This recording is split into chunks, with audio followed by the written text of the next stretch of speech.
परेशानी भैया बिन फागुन में भौजी सहस परेशानी लगा के गरुआ तेल बैगन रखली सिरहानी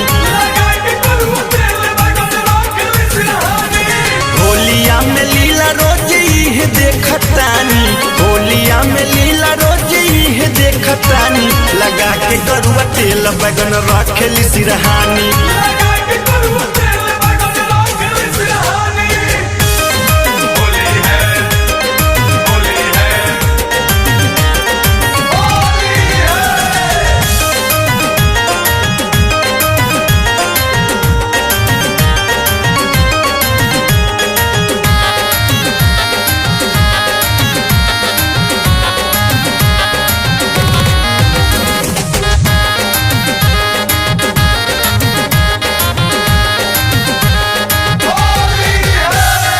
फागुन के लहर जब जाता इनका जागी अपने से अपन बुझावत हरियागी फागुन के लहर जब जाता इनका जागी अपने से अपन बुझावत हरियागी बस जाता चीज ठोपे ठोपे चुए पानी बस जाता चीज ठोपे ठोपे चुए पानी लगा के गरुआ तेल बैगन रखली सिरहानी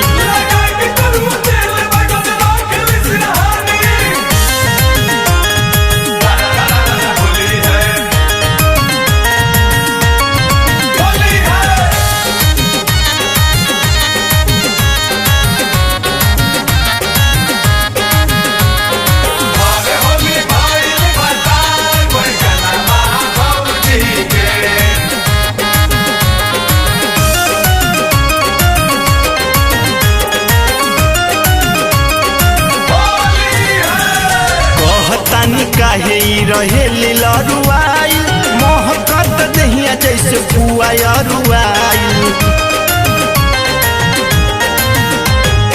कहतानी काहे रहे लरुआइल मोहकत दहिया जैसे पुआ अरुआइल मर्द बाटे बाहर अकेले कटस चानी मर्द बाटे बाहर अकेले कटस चानी लगा के गरुआ तेल बैगन रखली सिरहानी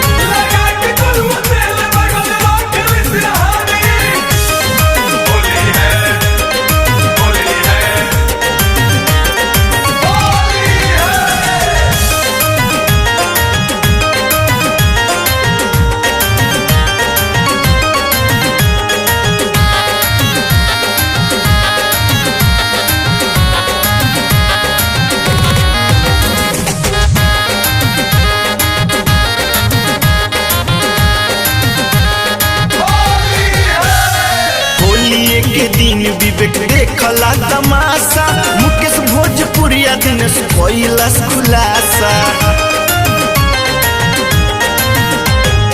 होलिये के दिन विवेक देखला तमाशा मुकेश भोजपुरिया दिन कैलाश खुलासा कहली कि मर्दन से कम हम न बानी कहली कि मर्दन से कम हम न बानी लगा के गरुआ तेल बैगन रखली सिरहानी